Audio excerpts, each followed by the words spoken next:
Ya, selamat malam Bapak Ibu sekalian. Malam ini kita akan coba bersama-sama belajar satu eh, topik tentang perjamuan kudus dan khususnya ragam pemaknaan di dalam sejarah gereja sejauh ini. Ya, Bapak Ibu sekalian, malam ini kita bersama-sama melihat bagaimana di dalam sejarah gereja perjamuan kudus itu dimaknai dan dirayakan di dalam pergumulan gereja di setiap abad keempat sehingga menimbulkan atau menghasilkan ada ragam pemaknaan.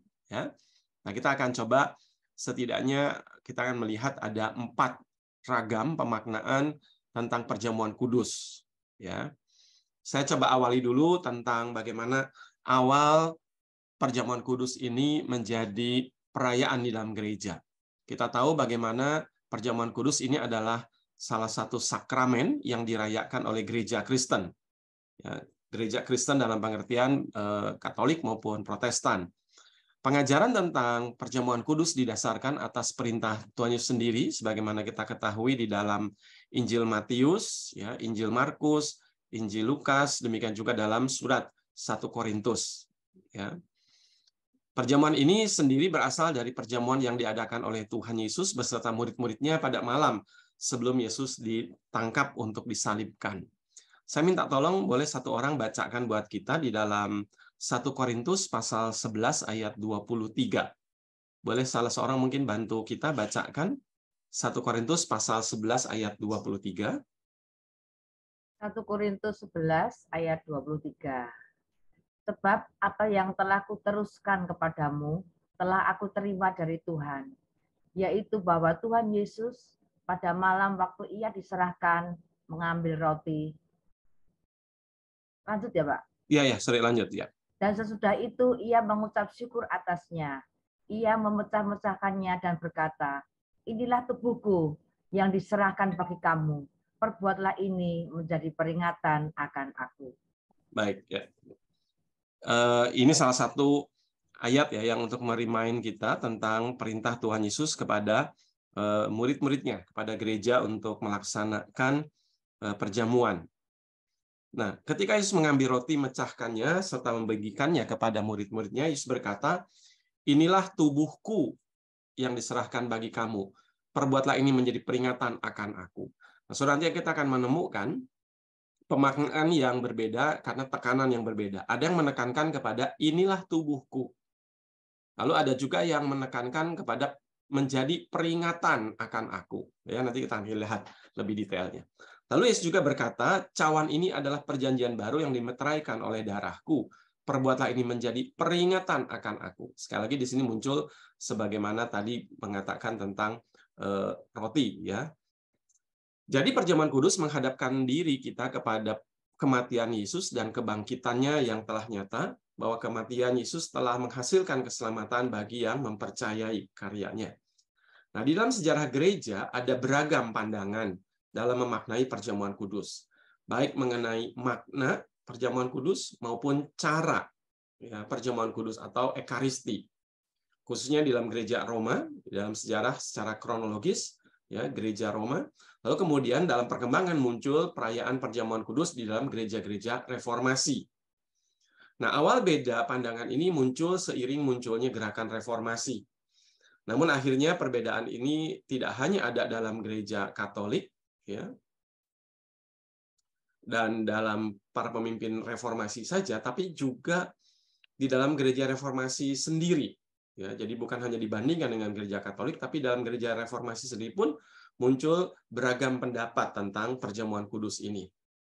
Ya, sebagai contoh misalnya di dalam tokoh-tokoh seperti Martin Luther, Zwingli, Calvin, mereka mempunyai banyak kesamaan atau kesepakatan di dalam pemikiran teologi di dalam sub-sub yang lain. Tetapi di dalam hal sakramen perjamuan kudus, mereka mempunyai pemahaman yang berbeda. Nah, secara umum yang diperdebatkan mengenai sakramen perjamuan kudus ini adalah bagaimana mengartikan perkataan Tuhan Yesus seperti yang tadi saya sempat berikan highlight, ya. Inilah tubuhku atau inilah darahku. Nah, bagaimana ketika kalimat ini atau perkataan teologi ini coba dimaknai ya oleh gereja tentang bagaimana cara Kristus itu hadir, lalu apakah kehadirannya itu adalah sebuah kehadiran yang nyata saat itu, di tempat itu, ya. Lalu apakah roti maupun anggur yang dipakai dalam perjamuan kudus itu berubah atau tidak berubah? Nah, karena itu mari kita coba lihat keberagaman dari teologi perjamuan kudus ini. Pertama melalui pemahaman gereja Katolik, kemudian kita lihat Luther maupun Zwingli, dan terakhir Calvin. Nah, kita akan coba lihat di sini.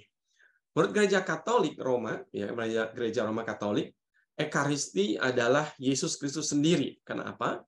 Karena Ekaristi menjadi jantung dalam iman Katolik, disebutkan di sana di dalam katekisasinya atau katekismusnya Katolik. Ekaristi adalah sumber dan puncak seluruh kehidupan Kristiani. Ekaristi adalah hakikat dan rangkuman iman kita. Nah, tentu idealnya semua orang Katolik itu memahami, mengetahui hal ini, ya. Tetapi ada satu penelitian, khususnya di Amerika, karena di sana orang lebih terbiasa untuk melakukan survei, gitu ya.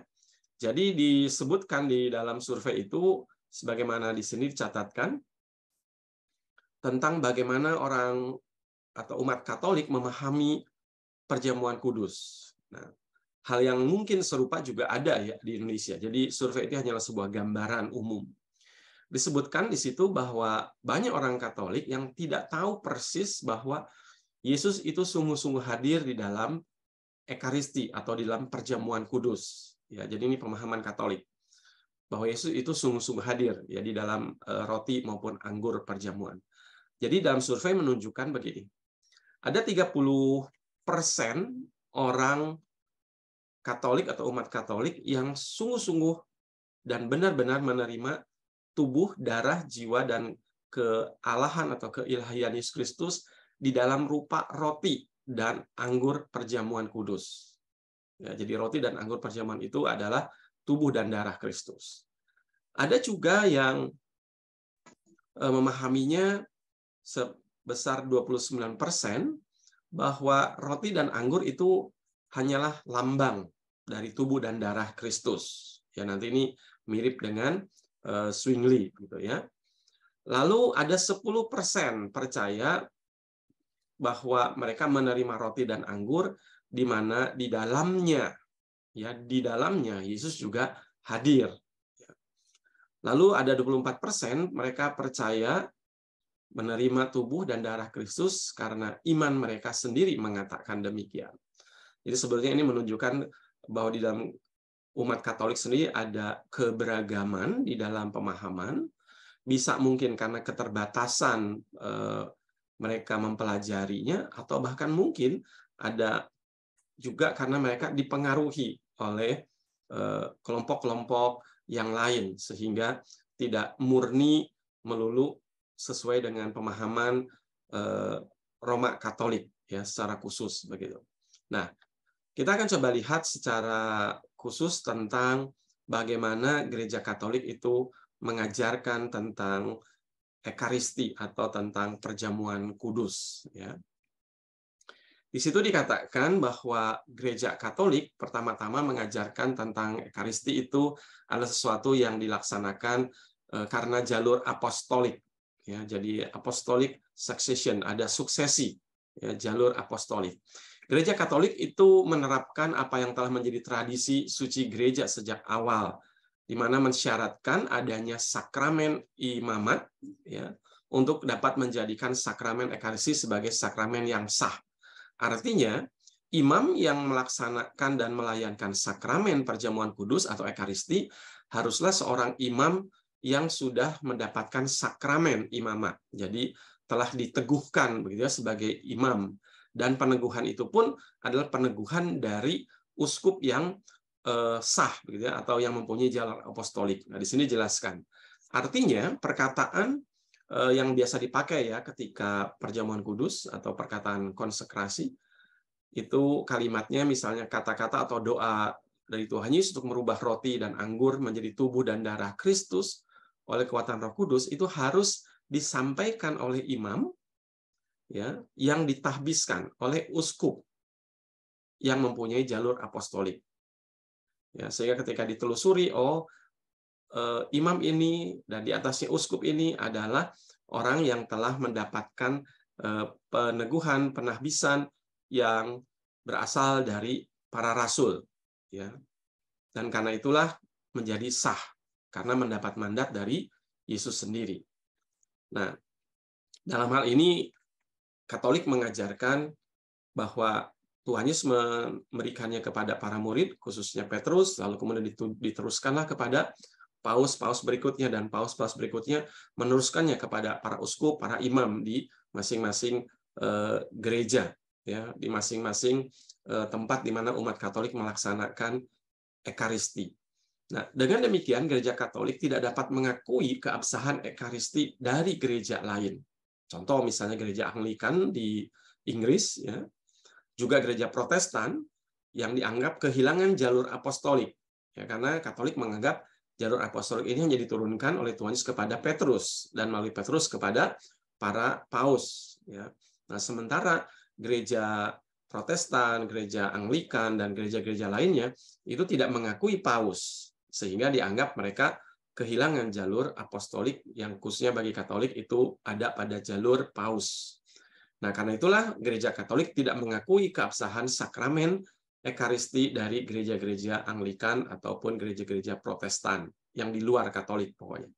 Nah, Katekismus Gereja Katolik mengajarkan bahwa persekutuan di dalam kehidupan gereja yang muncul dari reformasi, yang terpisah dari gereja Katolik artinya, terutama karena tidak memiliki sakramen tahbisan, itu tadi tidak ditahbiskan oleh jalur apostolik, gitu ya, maka mereka kehilangan hakikat dari misteri perjamuan kudus yang asli, yang otentik, dan yang sepenuhnya.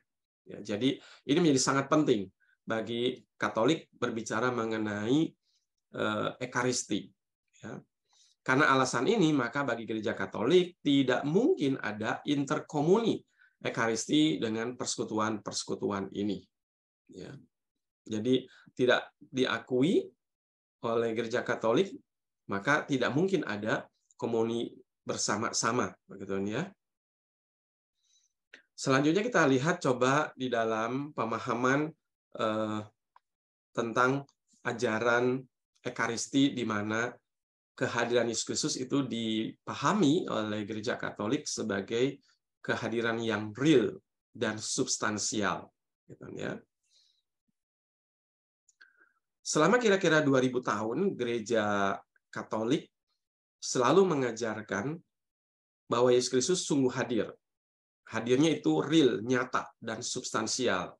Di mana? Yaitu di dalam Ekaristi, di dalam perjamuan kudus. Melalui tubuh, darah, jiwa, dan keilahiannya itu ada di dalam roti maupun anggur. Ya, nah itu diajarkan di dalam KGK ini singkatan, ya, Katekismus Gereja Katolik, begitu ya. Katekismus Gereja Katolik. Jadi ini bersumber dari ajaran katekisasinya Gereja Katolik, ya, dengan artikel 1374.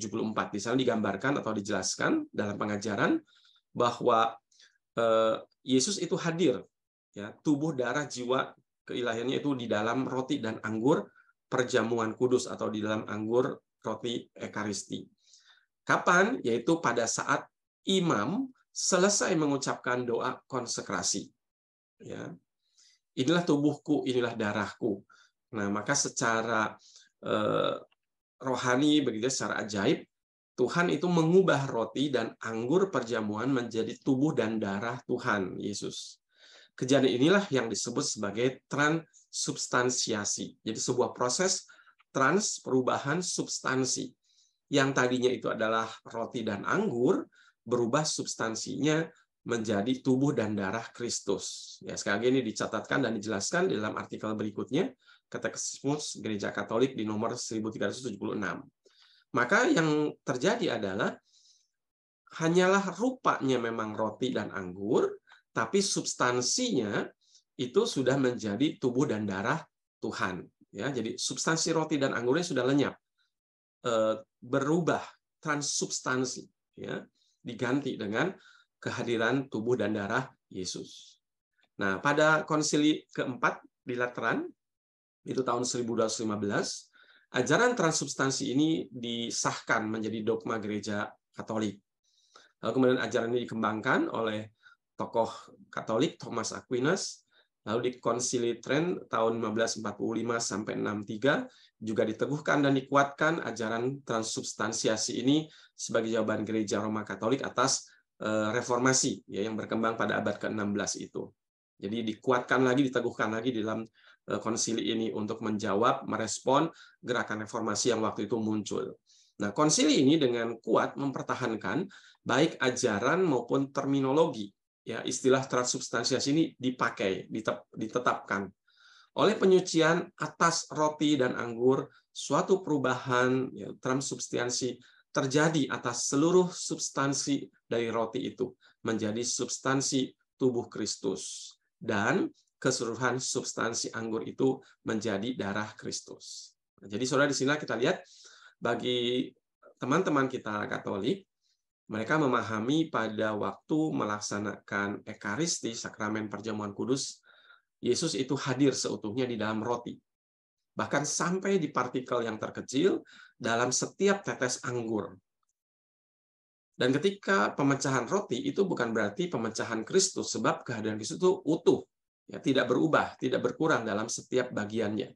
Nah, dengan demikian umat Katolik itu menerima Kristus di dalam roti, dalam rupa roti, ya, atau anggur, atau keduanya. Nah, dalam setiap hal ini umat menerima Yesus yang utuh melalui atau di dalam sakramen.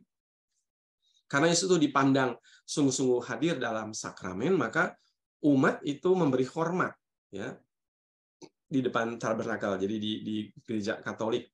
Jadi teman-teman yang mungkin pernah punya pengalaman, ya, di dalam peribadahan Katolik, itu akan menunjukkan rasa hormat terhadap roti dan anggur, ya, khususnya baik yang dilayankan ataupun yang bahkan sisa dari yang dilayankan. Itu akan ditempatkan di tabernakel. Umat akan berlutut, menundukkan diri sebagai tanda sembah kepada Tuhan. Itu sebabnya gereja memperlakukan hosti kudus itu dengan hormat dan melakukan prosesi untuk menghormati roti itu yang disebut dengan sakramen maha kudus, ya, dan bahkan mengadakan penghormatan, ya, adoration. Kehadiran Kristus di dalam Ekaristi bermula pada waktu konsekrasi. Jadi, kapan mulai itu terjadi transubstansi? Itu pada waktu imam melaksanakan konsekrasi, doa konsekrasi. Dan berlangsung selama rupa roti dan anggur itu masih ada. Ya, ini dalam Katekismus Gereja Katolik nomor 13.1377. Artinya adalah pada waktu roti dan anggur itu dicerna di dalam tubuh umat, dan sudah tidak lagi berbentuk roti, maka itu sudah bukan lagi Yesus. Jadi ini memang ada penjelasannya sedemikian di dalam Katekismusnya Gereja Katolik. Lalu dipahami, ya, kurang lebih itu bertahan selama 15 menit. Artinya ketika hosti itu masih ada di dalam proses, di dalam tubuh. Nah, sudah selayaknya lah umat menggunakan waktu untuk berdoa menyembah Kristus, karena untuk saat itu umat sungguh-sungguh menjadi tempat di mana Allah menyatakan kehadirannya yang hidup, ya. Nah, ini pemahaman Katolik. Jadi dalam beberapa hal saya melihat kenapa umat Katolik di dalam peribadahan untuk Ekaristi itu penuh, gitu kan, ya. Respon mereka menjadi sangat luar biasa. Responnya datang ke gereja, ya. Kalau kita di gereja Protestan khususnya, kita lebih menekankan kepada pemberitaan firman, khususnya gereja-gereja reformasi. Nah, tapi dalam hal Katolik itu homili atau khotbah itu tidak respon mereka tidak seheboh ketika mereka menyambut Ekaristi. Ya, itu kita bisa lihat di gereja-gereja Katolik khususnya, Ekaristi itu sangat luar biasa banyak, ya, jemaat yang ikut mengikuti sakramen Ekaristi. Kristus sendiri yang mengundang umat untuk menyambut Dia di dalam Ekaristi. Dan karena itu umat harus mempersiapkan diri untuk saat yang agung dan kudus ini dengan melakukan pemeriksaan batin. Ya, kalau di kita ini istilahnya seperti sensura morum gitu ya, mempersiapkan diri. Karena Ekaristi itu sungguh-sungguh Allah, maka umat tidak boleh menyambutnya dalam keadaan berdosa berat. Untuk menyambutnya dengan layak, umat harus berada dalam keadaan berdamai dengan Allah. Nah, dalam beberapa hal persiapan kita ketika dalam sakramen perjamuan kudus, kita juga mengajak jemaat untuk memeriksa diri. Apakah kita dalam keadaan damai dengan Allah, dengan suami atau istri, itu ya istilah-istilah yang kita pakai di dalam persiapan sakramen perjamuan kudus. Nah, jika umat sedang dalam keadaan berdosa berat, nah ini bedanya kalau Katolik harus menerima pengampunan melalui sakramen tobat. Ya, jadi Katolik mempunyai sakramen di luar sakramen yang kita rayakan. Kita merayakan hanya dua, ya, sakramen baptisan dan sakramen perjamuan kudus. Lalu yang ketiga, apa yang diajarkan oleh Gereja Katolik tentang sakramen Ekaristi atau sakramen perjamuan kudus? Yang ketiga, itu tentang keutamaan Ekaristi. Kenapa Ekaristi ini menjadi begitu penting, ya, menjadi sesuatu yang diutamakan? Karena di dalam Ekaristi, di dalam perjamuan kudus ini, itu ada Kristus sendiri, begitu ya. Ada Kristus sendiri di dalam perayaan sakramen perjamuan kudus. Nah, kalau kita perhatikan di dalam catatan atau ajaran-ajaran Gereja Katolik, di sini Gereja Katolik memakai beberapa penjelasan, ya. Misalnya, Ekaristi itu disebut sebagai sumber dan puncak kehidupan Kristiani. Itu istilahnya Lumen Gentium, ya. Ini nomor 11. Di sana dikatakan bahwa di dalam Ekaristi terkandung seluruh kekayaan rohani gereja, yaitu apa? Yaitu Kristus sendiri, kekayaan rohani yang terbesar, ya. Pada perjamuan terakhir, pada malam sebelum Yesus sengsara di atas kayu salib, Kristus menetapkan Ekaristi sebagai tanda kenangan yang dipercayakan oleh Kristus kepada mempelainya, yaitu gereja. Nah, dalam hal inilah kita lihat gereja Protestan, khususnya kita, Katolik itu memakai atau memahami perjamuan kudus sebagai perjamuan peringatan dan ya kenangan. Kenangan ini berupa kenangan akan wafat dan kebangkitan Kristus yang disebut sebagai misteri Paskah, yang menjadi puncak kasih Allah yang membawa kita kepada keselamatan. Keutamaan misteri Paskah dalam rencana keselamatan Allah mengakibatkan keutamaan Ekaristi, di mana melaluinya misteri Paskah itu dihadirkan, ya, dan itu menjadi pengalaman kehidupan gereja ketika merayakan Ekaristi. Nah, Gereja Katolik mengajarkan bahwa kurban salib Kristus terjadi hanya sekali untuk selama-lamanya. Ya, boleh tolong dibacakan oleh salah seorang teman, Ibrani 9 ayatnya yang ke-28. Boleh tolong, supaya kita bisa melihat bagaimana kaitannya Gereja Katolik khususnya ketika merayakan Ekaristi yang memahami bahwa setiap kali konsekrasi dilakukan, darah dan tubuh Yesus itu ada pada roti dan anggur. Ya. Nah, ini pemahamannya kaitannya dengan ini bagaimana? Silakan ada yang sudah mendapatkan Ibrani 9 ayat 28. Silakan bacakan. Saya Pak Dedi. Boleh minta tolong Bu Greta. Ibrani 9 ayat 28. Demikian pula Kristus hanya satu kali saja mengorbankan dirinya untuk menanggung dosa banyak orang. Sesudah itu, ia akan menyatakan dirinya sekali lagi tanpa menanggung dosa untuk menganugerahkan keselamatan kepada mereka yang menantikan Dia. Ya, jadi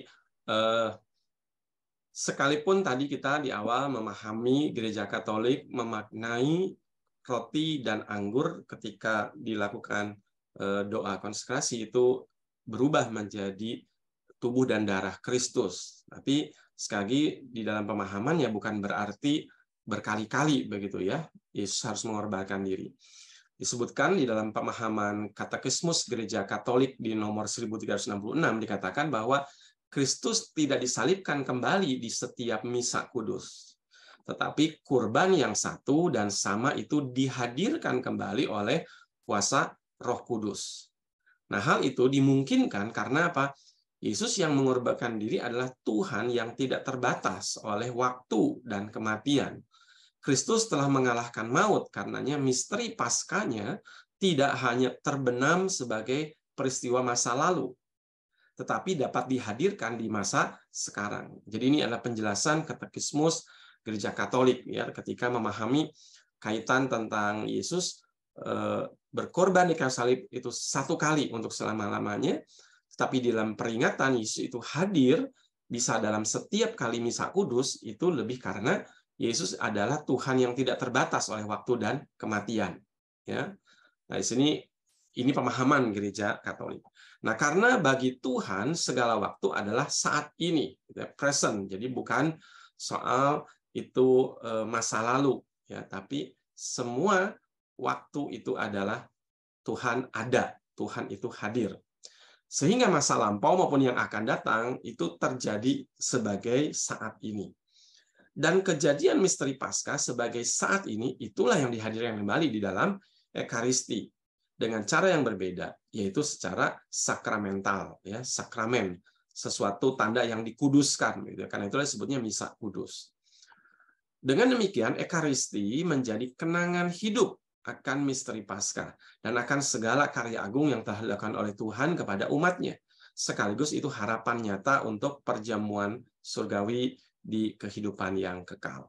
Ya, ini di dalam katekismus Gereja Katolik demikianlah dipahaminya. Ya. Nah, sekarang kita akan coba lihat. Tadi saya ada menyebutkan satu ini nih ya, apa nih? Lumen Gentium. Ya, jadi ini juga adalah sebuah dokumen resmi yang berisi ajaran-ajaran atau keputusan-keputusan hasil dari konsili, atau kita bahasakan seperti rapat besar lah begitu ya. Kemarin kita GKI, Sinode GKI mengadakan sidang Sinode GKI ya, dari tanggal 29 November sampai kemarin hari Kamis tanggal 1 ya di Magelang gitu. Nah, hasil keputusannya itu kita dokumentasi. Ya, demikian juga dengan teman-teman Katolik, itu pada waktu Vatikan, Konsili Vatikan kedua, ya sekitar tahun 60-an begitu, itu mendokumentasikan keputusan-keputusannya di dalam LG ini, atau Lumen Gentium. Ya, jadi waktu itu para uskup dalam sebuah pemungutan suara, itu mengambil keputusan bahwa semua dokumen yang ada pada LG ini itu disetujui. Jadi sekitar waktu itu untuk Konsili Vatikan II ada sekitar 2.151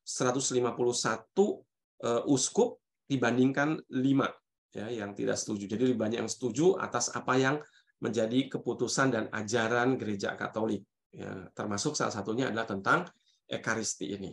Ya, tapi kalau katekismus Gereja Katolik ini menjadi bahan ajaran bagi Gereja Katolik. Ya. Baik, kita akan coba lihat sekarang bandingannya di dalam perkembangan ketika Luther sebagai seorang pelopor gerakan reformasi di tengah-tengah Gereja Roma Katolik, ya, yang melaksanakan perjamuan kudus atau Ekaristi sebagaimana tadi kita sudah pahami.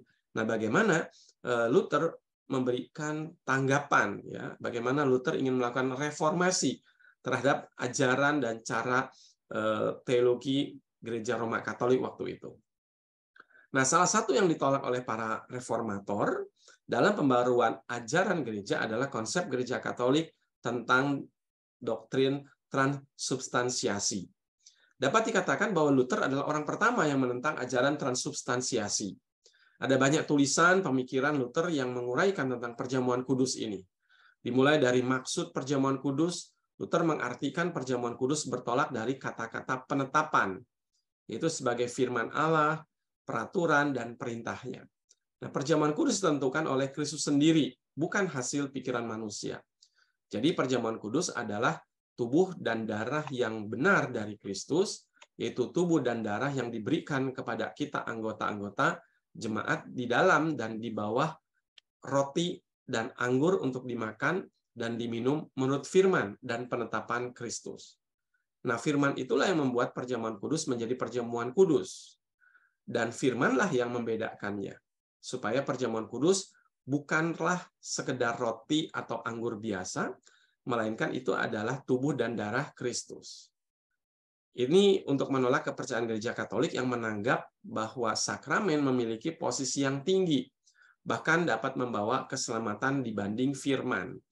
Nah, kita lihat ya, salah satu ciri khas gereja reformasi atau gerakan reformasi adalah kembali kepada Alkitab, ya, sola scriptura.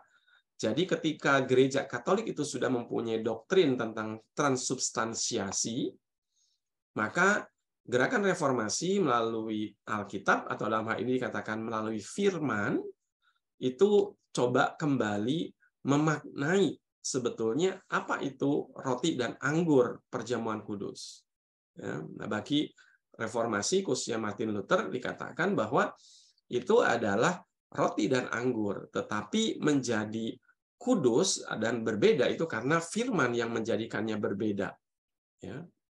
Tetapi kalau dikatakan bahwa roti dan anggur ini menjadi sebuah sakramen yang mempunyai posisi yang begitu tinggi, bahkan bisa menjadi instrumen, ya, menjadi alat membawa keselamatan dibandingkan firman. Nah, ini menjadi keberatan, dan itulah yang direformasi oleh gereja Protestan, ya, gerakan reformasi.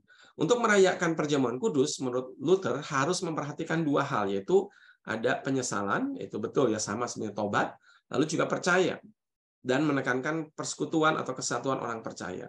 Kesatuan ini disebut juga kesatuan hati. Oleh saat itu, perjamuan kudus juga disebut sebagai persekutuan atau komunio. Ya. Bagi Luther, komunion ini atau persekutuan ini sangat penting, karena di dalamnya tiap-tiap orang merayakan perjamuan kudus menerima segala pemberian rohani dari Kristus. Dan sebaliknya juga mendapatkan bagian di dalam penderitaan.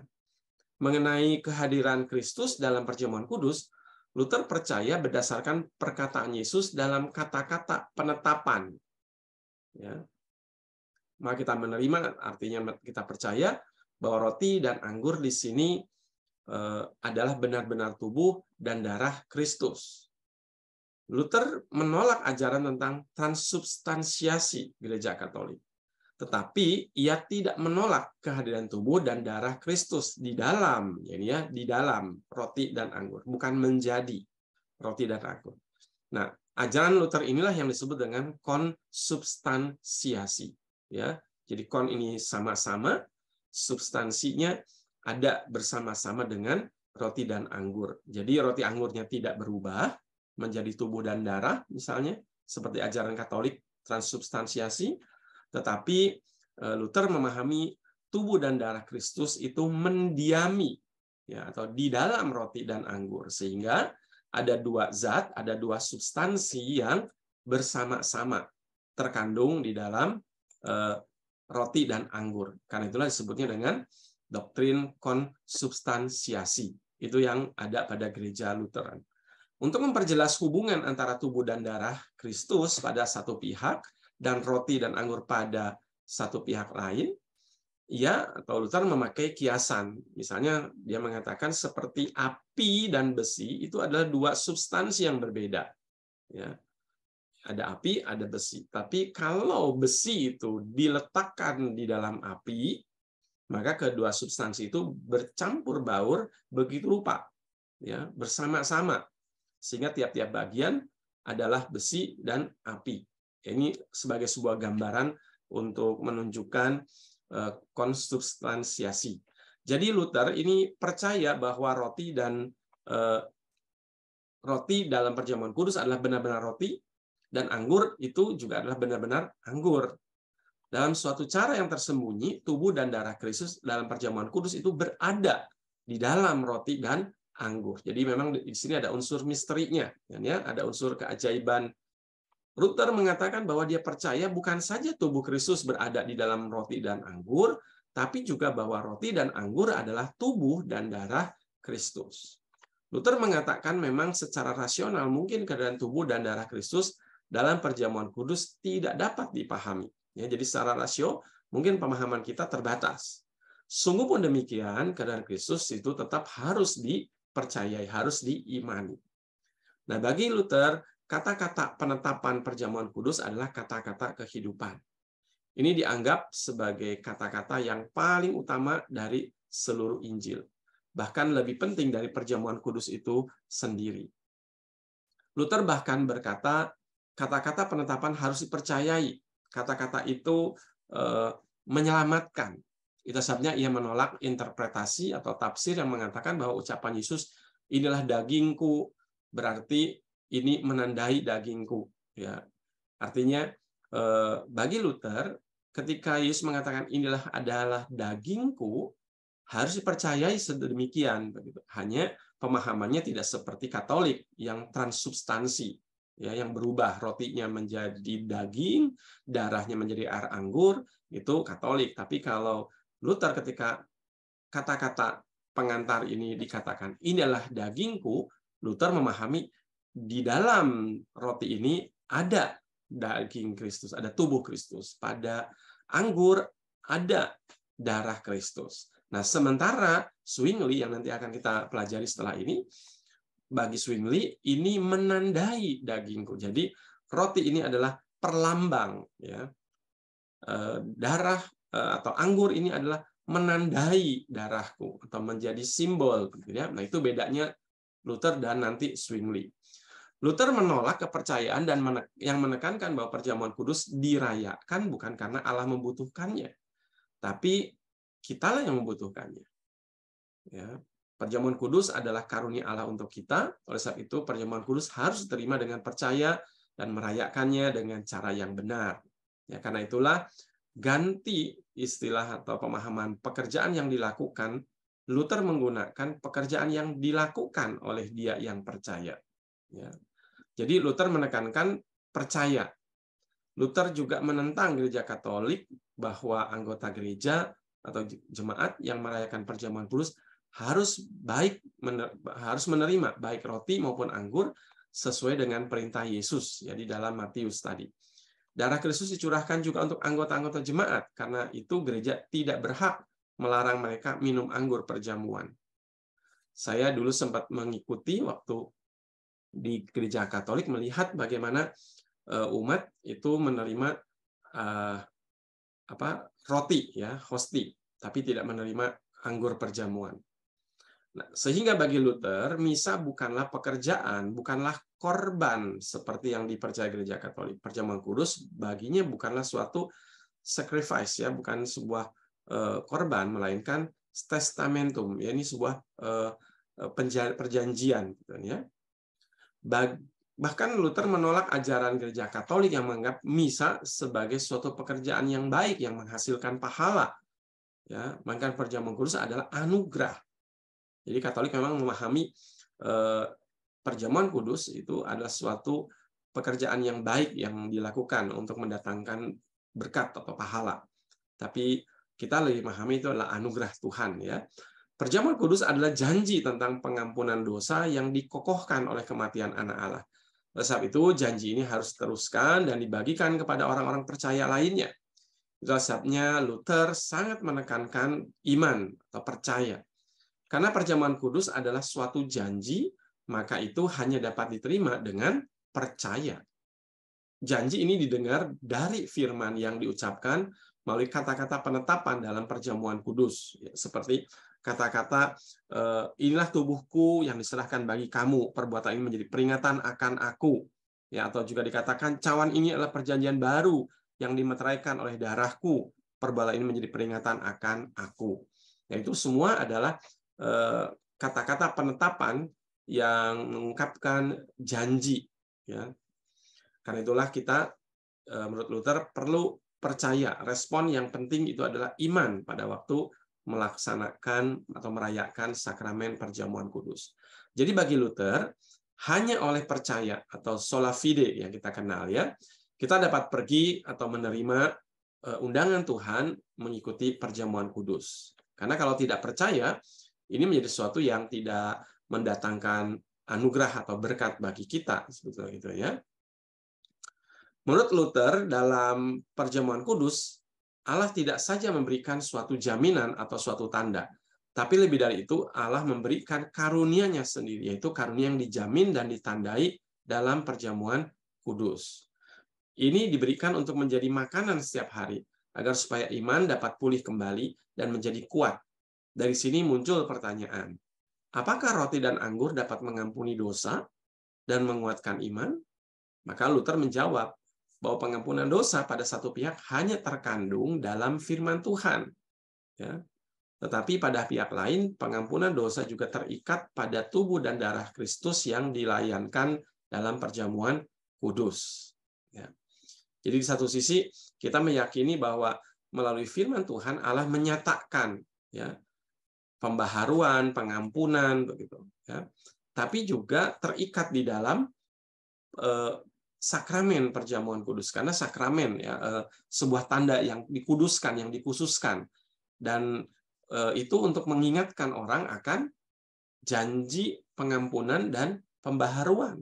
Nah, itu dilakukan oleh Tuhan Yesus ketika dia mati di kayu salib, memberi tubuh dan darahnya. Karena itulah saling keterkaitan. Ya. Nah, sekarang kita coba lihat teologi perjamuan kudus menurut Zwingli.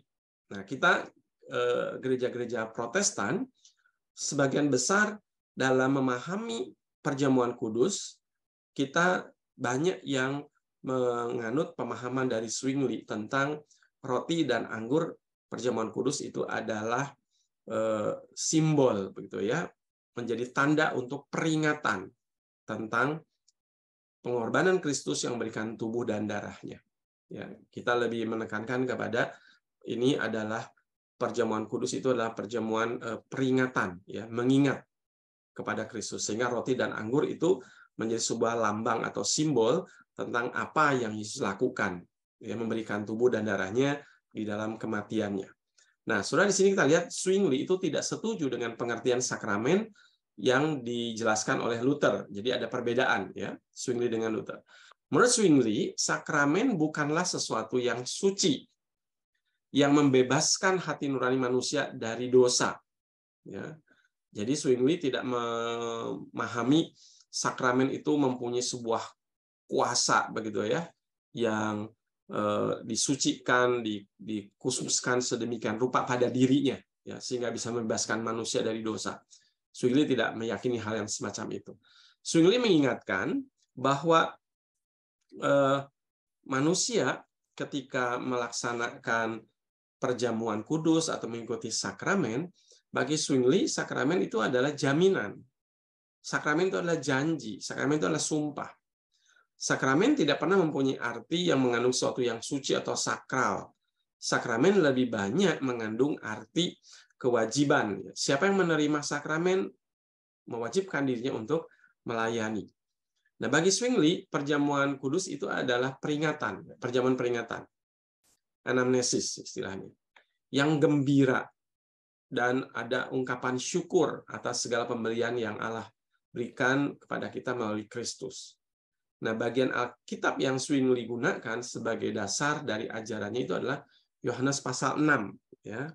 Nah, kalau Bapak Ibu perhatikan di dalam Yohanes pasal 6, di situ LAI memberikan judul di dalam perikop Yohanes pasal 6. Coba di sana kita bisa lihat sebentar.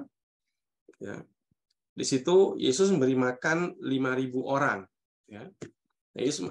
Zwingli mengatakan bahwa Kristus adalah keselamatan kita, bukan karena ia dilahirkan oleh anak darah Maria, tetapi karena ia turun dari sorga, dan karena ia adalah Allah sendiri. Nah, karena itu roti dipahaminya sebagai Injil, ya, dan makan itu dipahami sebagai percaya. Jadi ketika kita ini menerima roti, kita ini menerima Injil. Ketika kita ini makan, kita ini percaya. Jadi yang penting dalam perjamuan kudus itu bukan Yesus yang dilahirkan sebagai manusia saja, tetapi Yesus itu hidup, bahkan dia mati di kayu salib. Ya. Nah, dalam ajaran Zwingli tentang perjamuan kudus, kenaikan Kristus ke sorga itu memainkan peran yang penting. Oleh karena kenaikan Kristus itu ke sorga, itu meniadakan kehadirannya secara fisik atau secara badaniah di dalam perjamuan kudus. Karena itu, Yesus Kristus sebagai manusia tidak dapat serentak hadir di dalam sorga dan di dalam roti dan anggur dari perjamuan kudus. Jadi dalam perjamuan kudus, bagi Zwingli, tubuh alamiah Kristus tidak dimakan secara alamiah dan secara substansial, tetapi hanya secara rohani. Nah, ini perbedaan yang signifikan antara Zwingli dengan Katolik maupun dengan Luther. Selain itu, bagi Zwingli yang menentukan dalam kata-kata penetapan ialah kata adalahnya. Jadi ketika Yesus mengatakan cawan ini adalah, nah kata adalah itu lebih kepada artinya menandai. Cawan ini adalah tanda, gitu kan ya. Jadi roti yang diberikan kepada kita untuk dimakan adalah tanda atau simbol atau lambang. Roti itu adalah lambang tubuhnya. Kata-kata misalnya, perbuatlah ini menjadi peringatan akan aku, menyatakan bahwa perjamuan kudus adalah perjamuan peringatan, ya, anamnesis. Ini yang sering kali kita pakai dan itu yang muncul di dalam pengantar sakramen perjamuan kudus kita, ya. Biarlah ini menjadi peringatan akan daku, itu kita lebih tekanannya ke sana. Demikian juga dengan anggur. Anggur merupakan simbol, ya.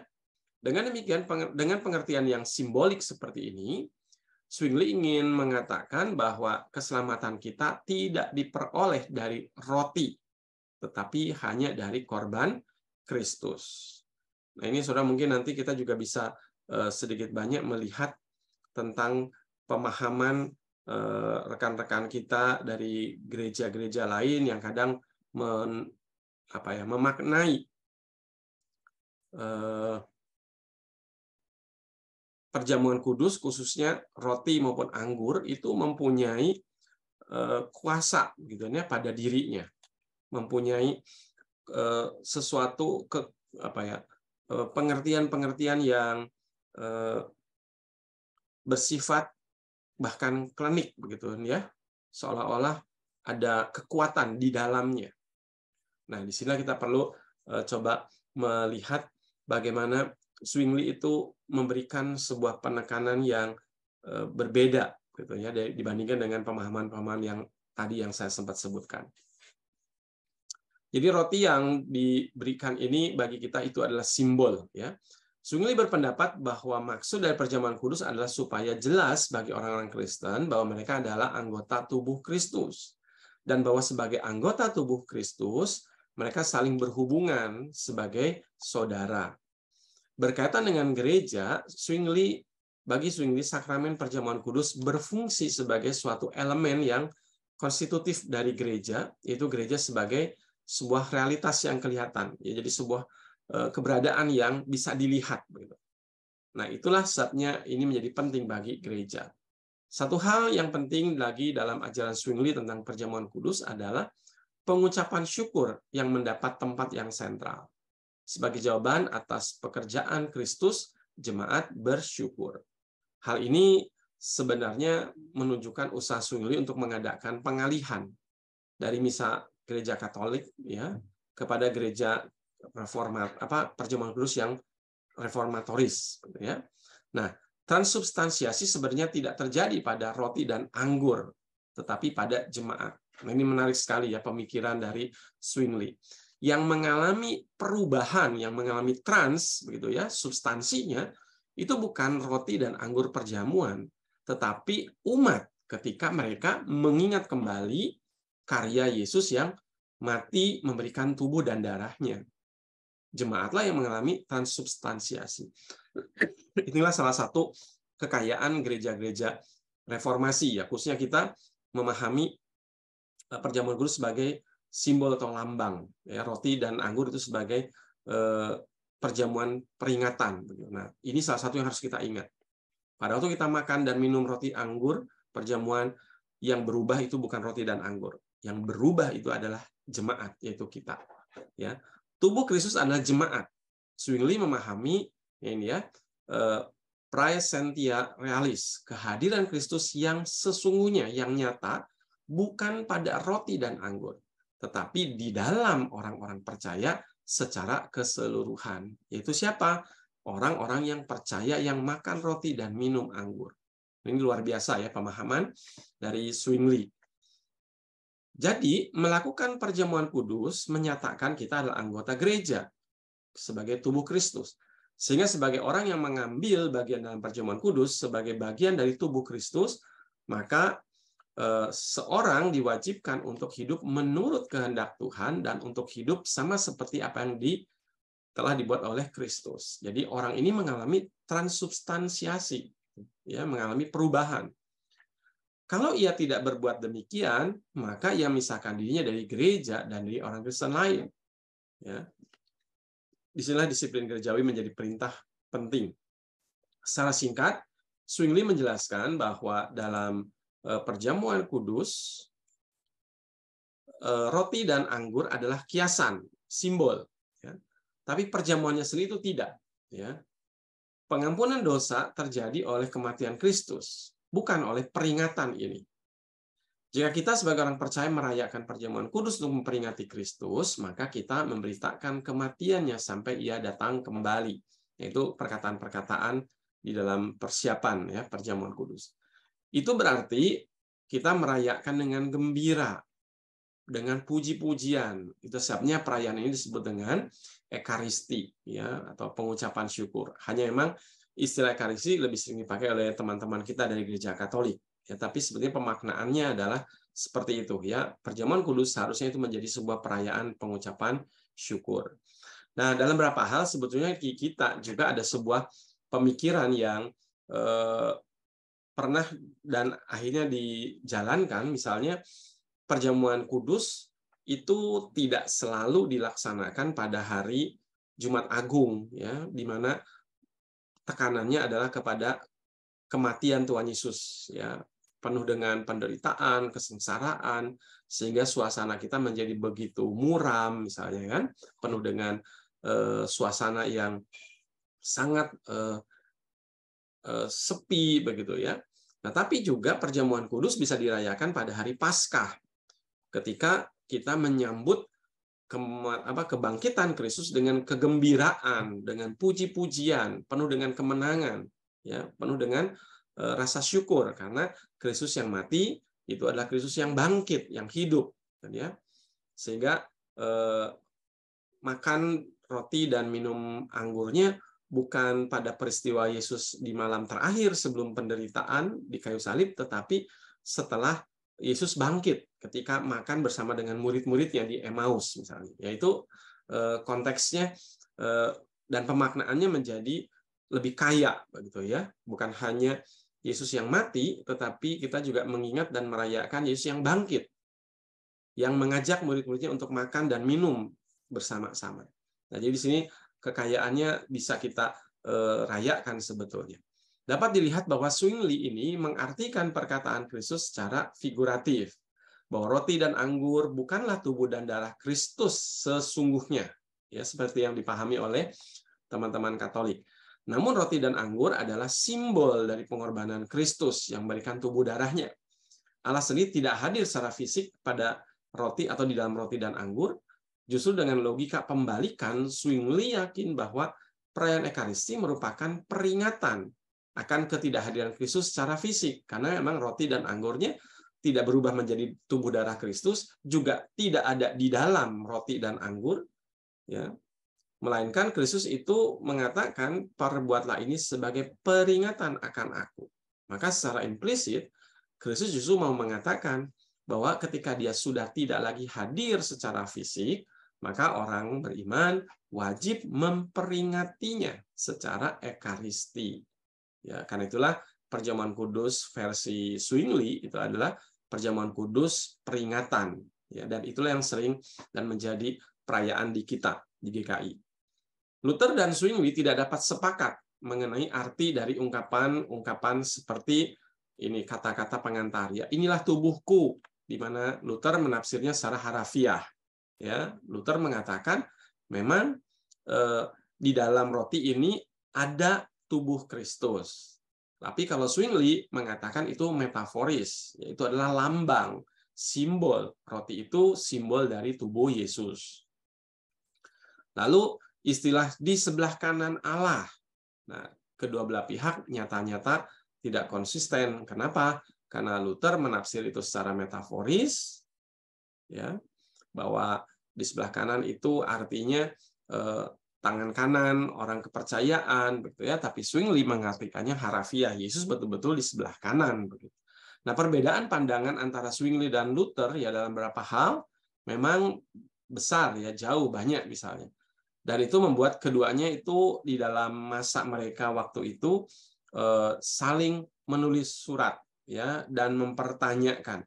Jadi Zwingli ini hidup di abad ke-15, 16 ya, tahun 1400 sampai tahun 1500-an gitu ya. Zwingli. Nah, dia adalah seorang tokoh reformatoris dari Swiss ya, Zwingli ini. Luther itu Belanda ya. Nah, mereka itu saling tulis begitu ya, saling bersurat untuk mempertanyakan atau kadang mempertahankan ajaran mereka masing-masing. Nah, perdebatan keduanya ini dianggap bisa mengancam keharmonisan gerakan reformasi yang pada abad ke-16 itu sedang berlangsung ya. Jadi ketika Roma Katolik itu mengalami gerakan reformasi dari Luther lalu bergerak ya mempengaruhi negara-negara, kerajaan-kerajaan di sekitarnya. Nah, bermunculanlah tokoh-tokoh begitu ya. Nah, di antaranya yang berseberangan ini Zwingli dan Luther. Lalu di antara tokoh-tokoh yang lain itu muncul teman-teman yang coba mempertemukan.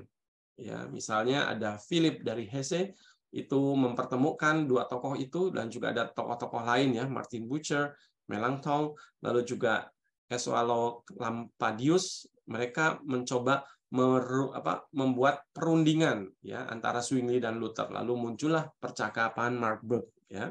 Dan itu menjadi sebuah boleh katakan kesepakatan bersama-sama ya dari gerakan reformasi waktu itu ya, karena dianggap inilah pertama kali tokoh-tokoh reformasi mengadakan rapat bersama atau sidang bersama.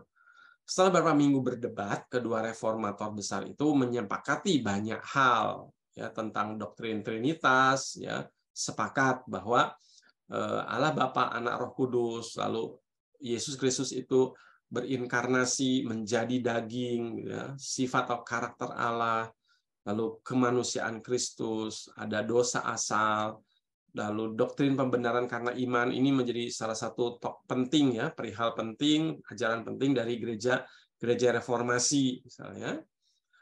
Karya Roh Kudus, sakramen baptis, dan perbuatan baik dalam kehidupan orang-orang Kristen dan sebagainya. Tapi dalam hal ajaran tentang perjamuan kudus, mereka tidak bisa sepakat ya.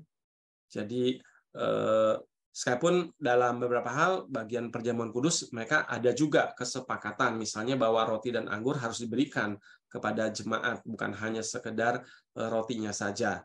Tapi Zwingli tidak menerima kehadiran fisik Kristus di dalam Ekaristi seperti yang diyakini oleh Luther. Ya, bagi Luther ada tubuh dan darah Kristus di dalam roti dan anggur. Nah, disinilah mereka sepakat untuk tidak sepakat. Nah, muncul yang terakhir di sini adalah Johannes Calvin. Ya. Lain lagi dengan pandangan Calvin, boleh dikatakan dia ada di antara Luther dan Zwingli.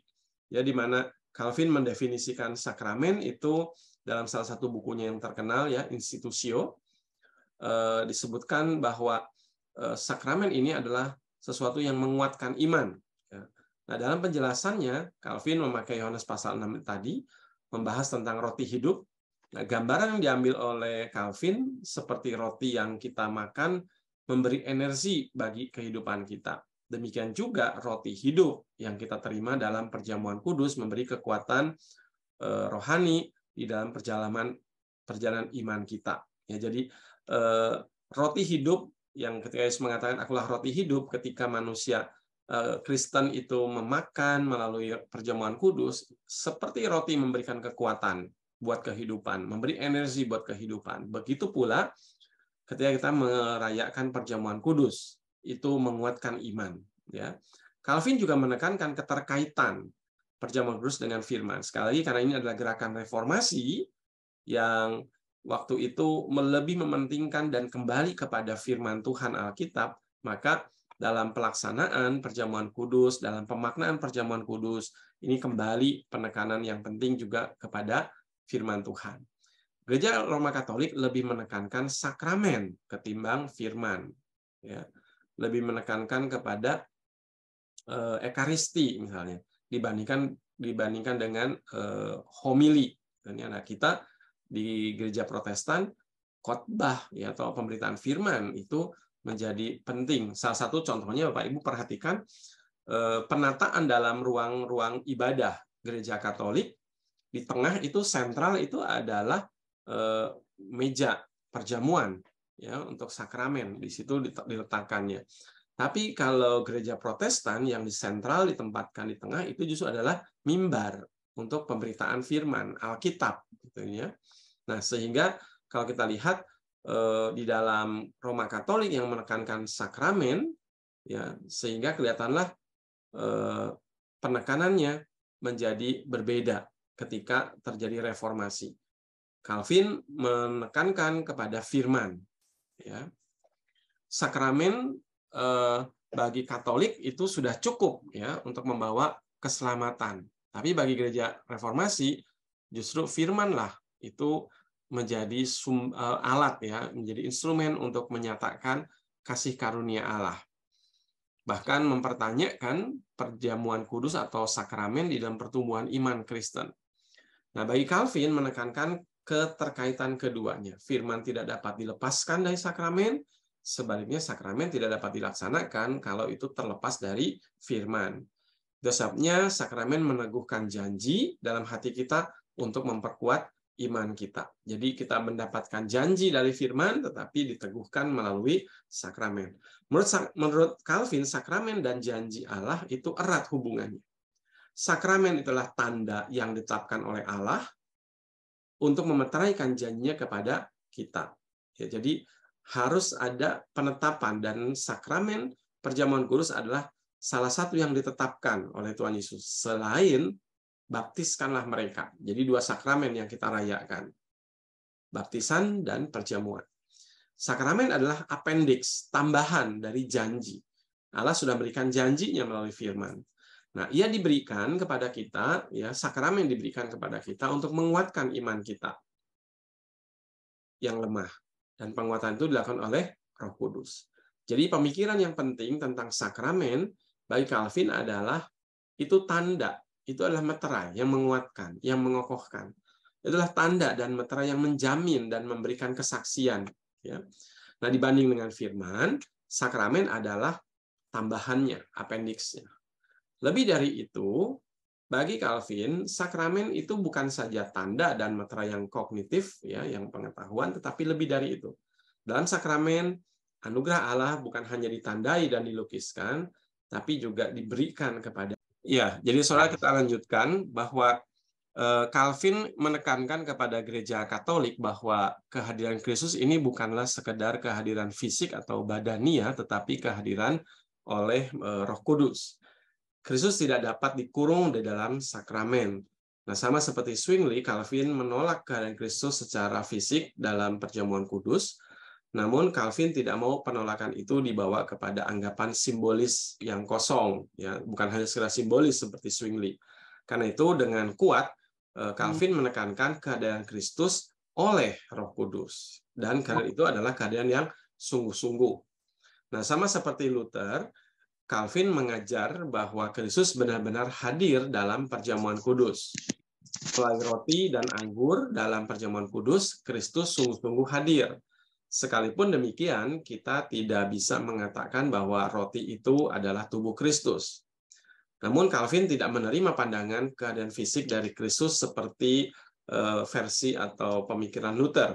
Bagi Calvin, kehadiran fisik Kristus tidak diperlukan.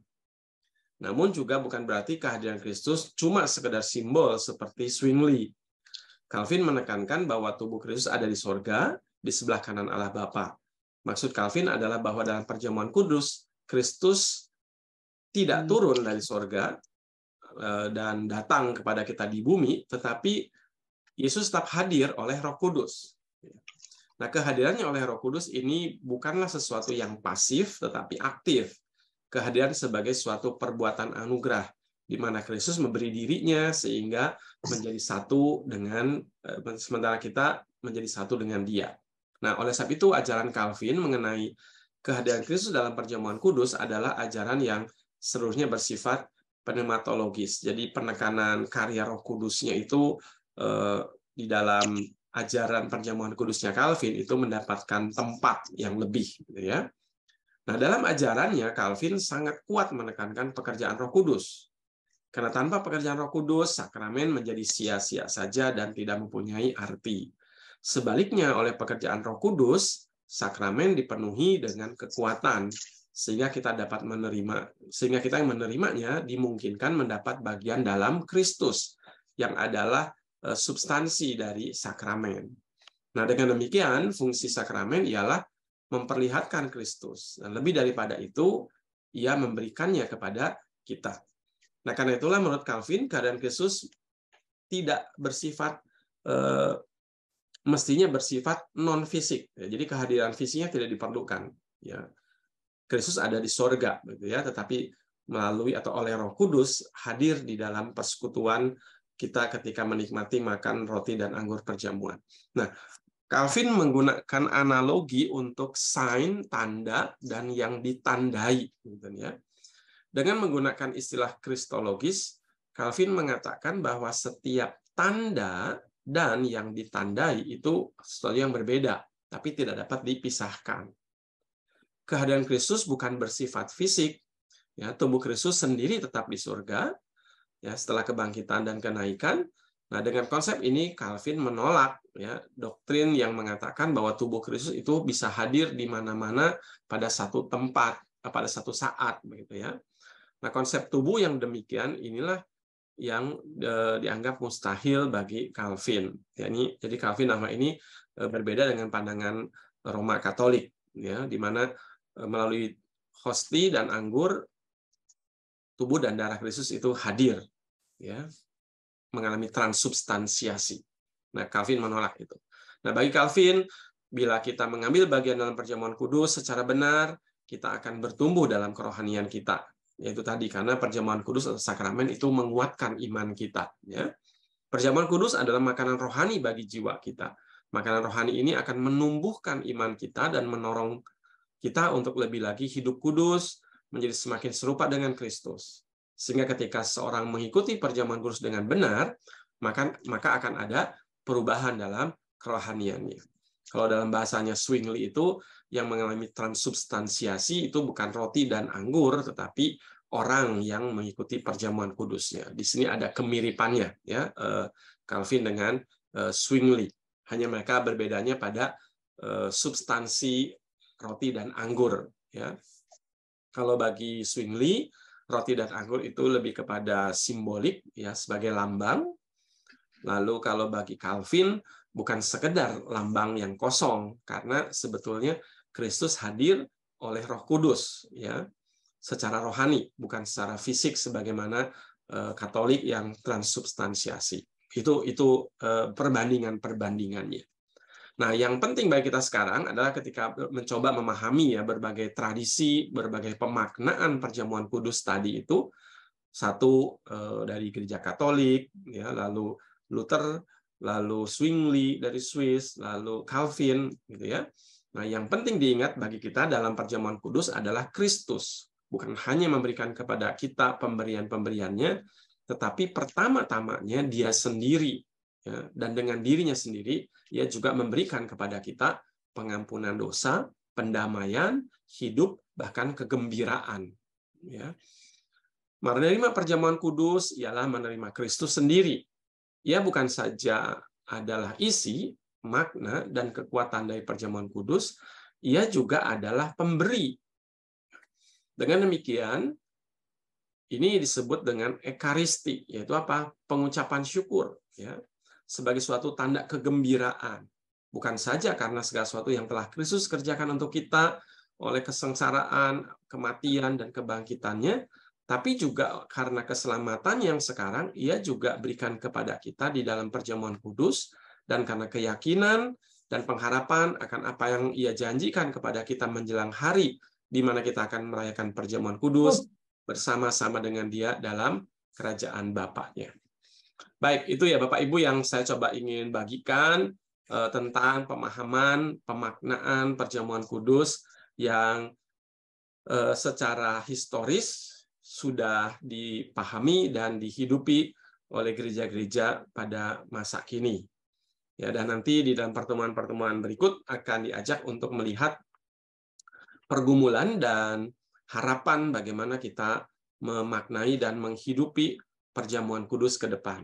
Nah, salah satunya yang sedang digumuli oleh GKI itu adalah tentang perjamuan kudus yang melibatkan anak-anak.